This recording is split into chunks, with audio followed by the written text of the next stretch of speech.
Lifting up our hearts to heaven, let us imitate the hierarchy of the angels.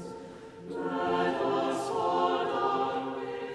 In the name of the Father, and the Son, and the Holy Spirit, amen. Glory be to Jesus Christ. Glory be to our Lord. Our Father, who art in heaven, hallowed be thy name. Thy kingdom come, thy will be done. We tend to start to speak these words because it's the easiest and most important and most common prayer that we all learn. And we forget, generally, what we're saying. There's a sort of danger in memorizing things because as it becomes rote, we stop focusing on what it is. How much do you focus on something new that you have to read? But if you've heard something, 5, 6 times and you're reading through it, you just skim over because you know exactly what you're doing.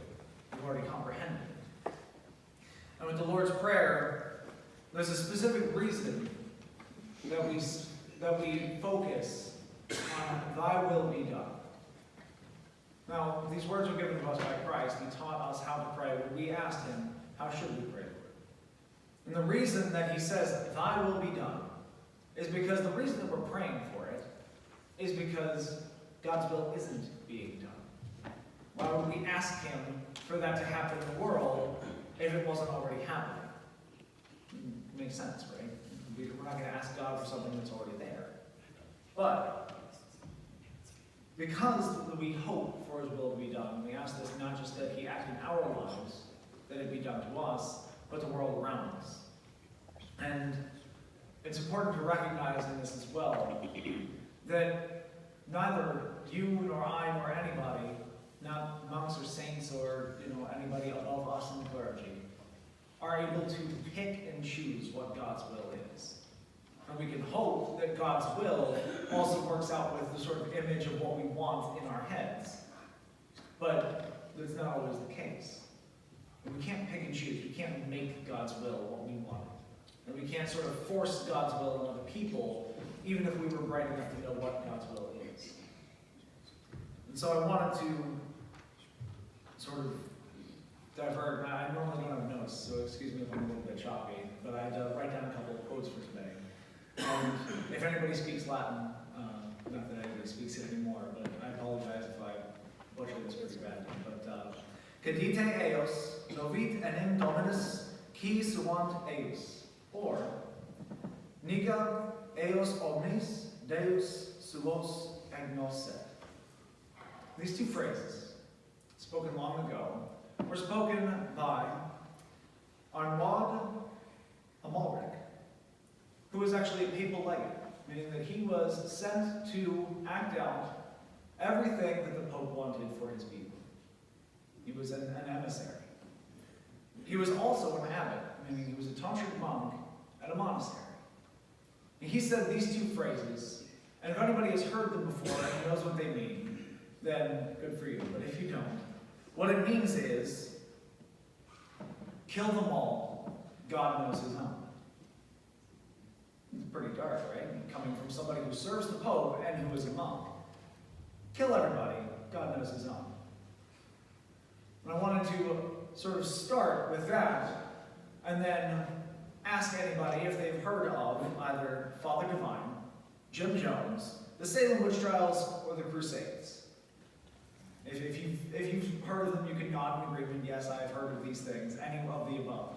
All of these I bring up, especially beginning with that quote, because all of these horrific things were done in the name of God.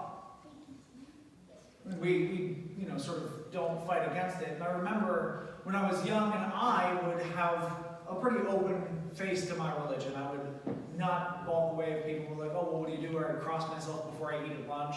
And then people were like, well, Christianity's wrong. You know how many people the Crusades killed? I didn't really have an argument back. Yeah, the Crusades killed a lot of people. That was pretty horrible. But we did it in the name of God, right? There are a bunch of heathens out there, and if they're not going to convert, we should just kill them all. God will know who really wants it to be with him. Doesn't matter if they say they believe in God or not. And this is an act, all of these things, of us as human beings picking and choosing what God's will is. That we are sort of looking at this like, well, I think that this is right.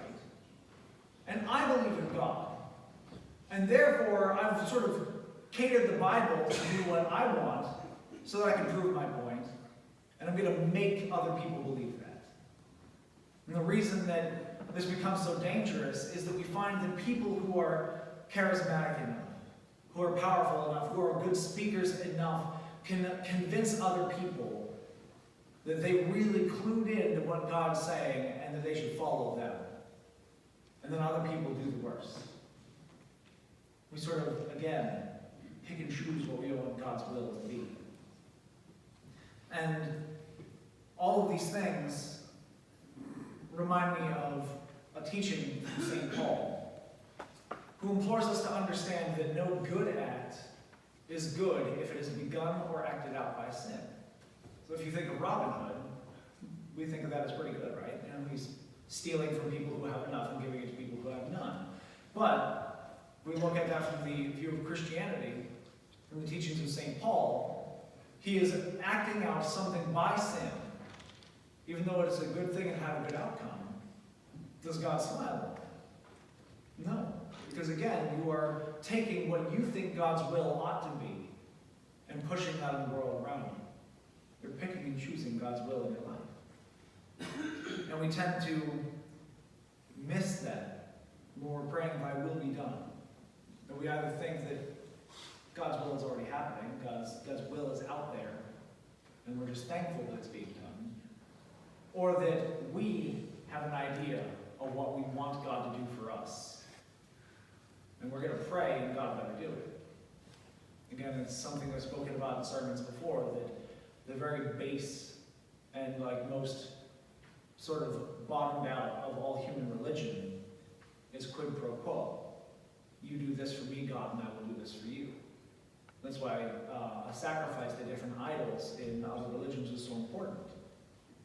You, this God, X, has received the sacrifice of a bunch of my cattle and corn and stuff. So you're going to answer my prayers and do what I want. We tend to always think that way. All of us. And it's a danger that we all face. And so I wanted to sort of bring it to our attention that as we look for God's will to be done, as we hope that God acts in the world, as we hope that he does the things that are necessary for salvation, and not just for us, but for everybody, that we ask God to act as he will, not hoping that God's will is also what we want. Because we shouldn't care if we think that something is important. God's already chosen what is important. What we should be praying for is that God's will be done to the world around us, and that God's will also include that we have our eyes open and can see what the best outcome can be. In the name of the Father, and the Son, and the Holy Spirit, amen. Glory be to Jesus Christ. Glory be to God.